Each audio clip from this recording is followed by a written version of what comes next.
अस्सलाम वालेकुम, my name is Fatima Asad.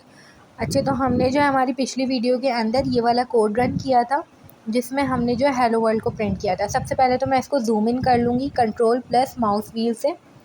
ठीक है, तो हमने क्या लिखा था, सबसे पहले हैश इंक्लूड आईओ स्ट्रीम, फिर using name space STD int main, उसके बाद जो हमने कर्ली ब्रैकेट्स के अंदर सी आउट और हेलो वर्ल्ड लिखा था, जिसकी हेल्प से हमारे पास जो है हेलो वर्ल्ड प्रिंट हो गया था। उसके बाद रिटर्न ज़ीरो और हमारे पास कर्ली ब्रैकेट्स। ठीक है, ये सारा हमने प्रोग्राम को रन किया था। अच्छा, एक चीज़ जो हमें समझनी है, अगर फॉर एग्ज़ाम्पल मैं ये चाहती हूँ कि मेरे पास कोई लाइन एग्जीक्यूट ना हो, तो इस तरह से मैं जो है अगर लिखती हूँ कोई भी चीज़, ठीक है, ये लिख दी मैंने, तो ये जो है एरर देगा कंपाइलर। ठीक है, तो मैं चाहती हूँ कि एग्जीक्यूट ना हो, तो इस तरह से 2 फॉरवर्ड स्लैश लगाऊंगी और उसके बाद मैं कुछ भी लिखूँगी तो वो हमारा जो कंपाइलर है वो उसको रीड नहीं करता। ठीक है, मतलब कि फॉरवर्ड स्लैश लगा के मैं यहाँ पर कुछ भी लिख सकती हूँ। ठीक है, मैं कुछ भी लिख दूँगी, कंपाइलर उसको रीड नहीं करता और उस प्रोग्राम को एग्जीक्यूट कर देता है और एरर नहीं देता। अगर मैं यही चीज़ फॉरवर्ड स्लैश के बगैर लिखूँगी तो कंपाइलर उसको रीड करने की कोशिश करेगा कि ये क्या लिखा हुआ है, वो उसे समझ नहीं आएगा। ठीक है, इसी तरह से अगर मैं फॉर एग्ज़ाम्पल यहाँ पे फॉरवर्ड स्लैश लगा के लिखती हूँ और नीचे कोई लाइन लिखती हूँ, तो ये नीचे वाली जो लाइन है वो कमेंट से हट गई है। ठीक है, तो अगर मुझे जो है मल्टीपल लाइन में अपनी कोई ऐसी बात लिखनी हो जो मुझे याद रखनी है, तो मैं क्या करूँगी, फॉरवर्ड स्लैश और उसके बाद ये मल्टीप्लिकेशन का साइन। ठीक है, उसके बाद इसको क्लोज़ भी इसी तरह से करूँगी। तो ये मेरे पास जो है मल्टीपल लाइन्स में मैंने कमेंट लिख दिया और इसको हम कमेंट कहते हैं। इस तरह से करके जो भी हम लाइन्स लिख रहे होते हैं, ठीक है, उसे हम कमेंट्स कहते हैं।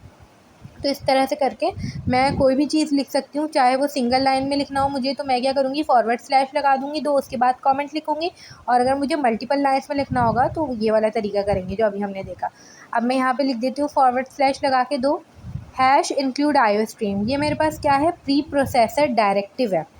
ठीक है, अभी हमें इतना डिटेल में नहीं जाना है, बस हमें ये बात समझनी है कि हमारे पास जो है प्री प्रोसेसर डायरेक्टिव। अब प्री प्रोसेसर डायरेक्टिव क्या होता है कि मेरे पास इस प्रोग्राम के अंदर जितने भी जो चीज़ें रन कर रही होंगी, जो भी मैं प्रोग्राम को एग्जीक्यूट करा रही होंगी, वो आईओ स्ट्रीम फाइल, जो आईओ स्ट्रीम जिस फाइल का नेम है उसके अंदर इंक्लूड है।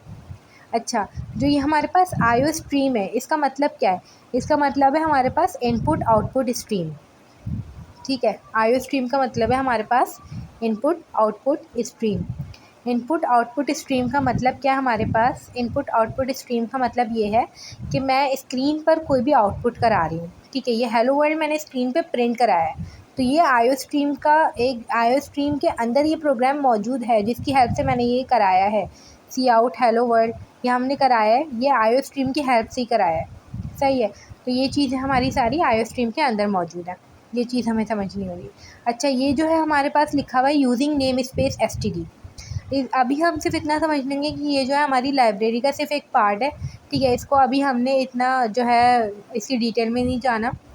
अच्छा, इसके बाद हमारे पास जो है ये लिखा हुआ है इंट मेन, उसके बाद जो है कर्ली ब्रैकेट्स के अंदर पूरा जो है प्रोग्राम लिखा हुआ है रिटर्न ज़ीरो। अब इसको समझने के लिए हमें सबसे पहले एक चीज़ समझनी होगी कि हमारे पास फंक्शंस क्या होते हैं। तो मैं यहाँ पे कमेंट कर दूँगी और लिख दूँगी फंक्शंस। अभी हम सिर्फ लिखेंगे कि हमारे पास फंक्शंस क्या होते हैं, फंक्शंस को सिर्फ थोड़ा सा उसका इंट्रोडक्शन देखेंगे। फंक्शंस के पास 4 चीज़ें होना ज़रूरी है। ठीक है, सबसे पहली चीज़ रिटर्न टाइप, दूसरी चीज़ हमारे पास होगी नेम फंक्शन का, जो भी हम अपने फंक्शन का नेम रखेंगे। उसके बाद जो है तीसरी चीज़ हमारे पास होगी पैरामीटर्स, जो फंक्शन के पैरामीटर्स होते हैं। ये सारी चीज़ें अभी हम देखेंगे कि क्या मतलब है इसका। उसके बाद चौथी चीज़ हमारे पास होती है फंक्शन की बॉडी। ठीक है, तो ये भी हम लिख देंगे फंक्शन बॉडी। ठीक है,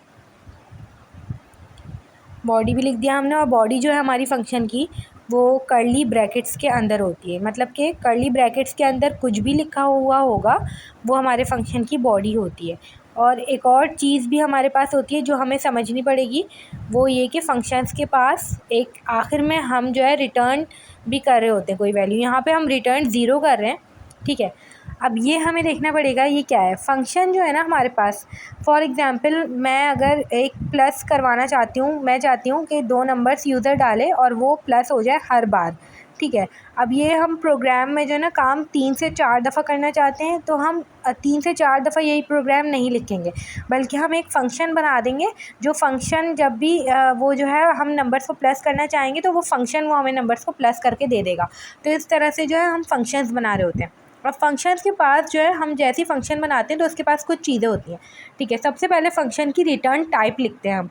टाइप हमारे पास क्या होती है, हमारे पास किस टाइप का वो जो है वैल्यू हमें रिटर्न करेगा। अब बहुत सारी टाइप्स हो सकती हैं, वो कोई नंबर दे सकता है, जैसे कि अगर मैं सम करवाऊँगी तो वो मुझे कोई ना कोई नंबर रिटर्न करेगा। वो नंबर इंटीजर हो सकता है, सही है। इंटीजर नंबर्स होते हैं 1 2 3, ठीक है। 1.5, अब ये 1.5 इंटीजर नहीं है, ठीक है। ये डेसिमल जो है हमारे पास डेसिमल नंबर है, तो इसको हम फ्लोट कह रहे होते हैं या डबल कह रहे होते हैं, तो वो क्या पता फ्लोट रिटर्न करता हो, ठीक है। तो हमें फ़ंक्शन की सबसे पहले टाइप लिखनी होती है। अब यहाँ पे फ़ंक्शन की टाइप हमारे पास क्या लिखी हुई है, इंट लिखी हुई है। इंट का मतलब है ये फ़ंक्शन हमारे पास कोई इंटीजर रिटर्न कर रहा होगा। उसके बाद हमारे पास होता है फ़ंक्शन का नाम। नाम यहाँ पर हमारे पास क्या लिखा हुआ है, फ़ंक्शन का मेन, ठीक है। यही फ़ंक्शन का स्ट्रक्चर होता है, हम हमेशा से फ़ंक्शन इसी तरह बनाते हैं। ये C++ के अंदर पहले से फ़ंक्शन बना हुआ है, ठीक है, जिसकी टाइप जो है वो इंटीजर है, ठीक है, रिटर्न टाइप, और मेन उसका नाम है। उसके बाद पैरामीटर्स लिस्ट होती है। अगर मैं फॉर एग्जांपल दो नंबर्स को प्लस करने का फंक्शन बता रही हूँ तो मैं उसको दो नंबर्स दूंगी भी तो ना, ठीक है। ऐसे ही तो नहीं कि वो खुद कोई नंबर लाएगा और उसे प्लस कर देगा, ठीक है। तो जो मैं चीज़ उसको दूंगी, जो भी वैल्यू दूंगी, तो वो उसके पैरामीटर्स होंगे। तो पैरामीटर्स को हम हमेशा दो ब्रैकेट्स के अंदर लिख रहे होते हैं। तो मेन के बाद जो ब्रैकेट्स लगे हुए हैं उसके अंदर पैरामीटर होते हैं, मगर यहाँ पे हमारे पास कोई पैरामीटर नहीं है, ठीक है। उसके बाद हमारे पास होती है फंक्शन की बॉडी। फंक्शन की बॉडी क्या होती है, फंक्शन की बॉडी हमारे पास कर्ली ब्रैकेट्स के अंदर होती है, और यहीं से हमारा जो प्रोग्राम की एग्जीक्यूशन स्टार्ट होती है। मतलब कि हमारा जो कंपाइलर है वो यहीं से रीड करना शुरू करता है कि अगर मेन के अंदर फॉर एग्जांपल पहली एग्जीक्यूशन लिखी हुई है कर्ली ब्रैकेट्स के अंदर, पहले वो एग्जीक्यूट करेगा, फिर दूसरी करेगा, फिर तीसरी करेगा। तो ये इस तरह से करके वो सारे प्रोग्राम को अपने एग्जीक्यूट करता जाता है। अब उसके बाद हमारे पास जब भी हमारा प्रोग्राम हम एंड कर देते हैं तो आखिर में रिटर्न ज़ीरो लिखते हैं। रिटर्न के बाद हमने जिस भी तरह की रिटर्न टाइप रखी होती है, यहाँ पे हमने क्या रखी है, इंटीजर रखी है, सही है। तो हमने क्या करना है, कोई इंटीजर ही रिटर्न कर सकते हैं हम ऐसा नहीं कर सकते कि रिटर्न और उसके बाद ए लिख दें। ए इंटीजर थोड़ी, ए तो एक कैरेक्टर है, ठीक है। तो हम ए रिटर्न नहीं कर सकते, या हम 1.5 या 0.5 इस तरह के नंबर्स नहीं रिटर्न कर सकते, क्योंकि इंटीजर नहीं है। ज़ीरो हमारे पास इंटीजर है, ठीक है। एक तो ये बात, और ज़ीरो ही क्यों रिटर्न किया, हम कोई और इंटीजर भी रिटर्न कर सकते थे। तो हमने ज़ीरो इसलिए रिटर्न किया क्योंकि हमारे पास ज़ीरो का मतलब ये होता है कि हमारा जो पूरा प्रोग्राम है वो जो है सक्सेसफुली एग्जीक्यूट हो चुका है, ठीक है। तो इसलिए हम यहाँ पे रिटर्न ज़ीरो करते हैं। अब हमने फंक्शन की बॉडी के अंदर क्या लिखा है, सी आउट, और उसके बाद हमने अपने ये ऑपरेटर्स लगाए हैं, और उसके बाद हमने जो है क्या किया है, इन्वर्टेड कॉमास के अंदर हेलो वर्ल्ड लिखा है, और हमने क्या किया था, हेलो वर्ल्ड प्रिंट कर दिया था, सही है। मतलब कि ये प्रोग्राम हेलो वर्ल्ड को प्रिंट करवा रहा था। तो ये किस तरह से काम करता है, सी आउट जो है, अगर मुझे स्क्रीन पे कुछ भी प्रिंट करवाना है तो मैं सी आउट लिखूँगी हमेशा, ठीक है। मैं हेलो वर्ल्ड की जगह कुछ भी प्रिंट करवा सकती थी, ठीक है। हमने जब भी कुछ प्रिंट करवाना है तो हम सी आउट लिखेंगे। उसके बाद हम ये अपने ऑपरेटर्स लगाएंगे, इसे हम कहते हैं पुट टू ऑपरेटर्स, ठीक है। यह स्टीम इंसर्शन ऑपरेटर भी कहते हैं। ये ऑपरेटर हमने लगाने होते हैं जब भी हम कोई चीज़ प्रिंट करवाना चाहते हैं अपनी स्क्रीन पे।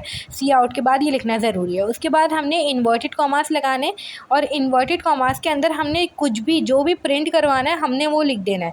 यहाँ पे मैं कोई बड़ी सी लाइन लिखती, कुछ भी लिखती, यहाँ पे प्रिंट हो जाता, ठीक है। हमने हेलो वर्ल्ड प्रिंट करवाया। उसके बाद हमने क्या लगाया, सेमी कॉलन लगाया। सेमी कॉलन का मतलब होता है कि एक स्टेटमेंट एंड हो गई है हमारे C++ प्रोग्राम के अंदर, ठीक है। तो हम क्या करेंगे कि इसको जो है रन करके भी चेक करेंगे कि ये हेलो वर्ल्ड प्रिंट कर भी रहा है कि नहीं, ठीक है। मतलब कि सी आउट से हमारा आउटपुट होना चाहिए। आउटपुट के बाद हमने पुट टू ऑपरेटर लगाए, इन्वर्टेड कॉमास के अंदर कुछ भी हमने लिखा हुआ है वो एग्जीक्यूट होना चाहिए। उसके बाद जो है स्टेटमेंट हमारी एंड हो गई, सही है। तो ये सारा कुछ हम हटा देंगे और हम इसको जो है करके चेक करेंगे प्रिंट, ठीक है। हमने इसको सेव कर दिया फाइल को, CTRL+S से मैंने इसको सेव किया है। उसके बाद ये F9 प्रेस कर दिया तो ये हमारे पास आउटपुट स्क्रीन आ गई। ये हमारे पास जो प्रोग्राम है ये हमें हेलो वर्ल्ड प्रिंट करके देगा, ठीक है। तो ये हमारे पास जो है हेलो वर्ल्ड इसने प्रिंट कर दिया।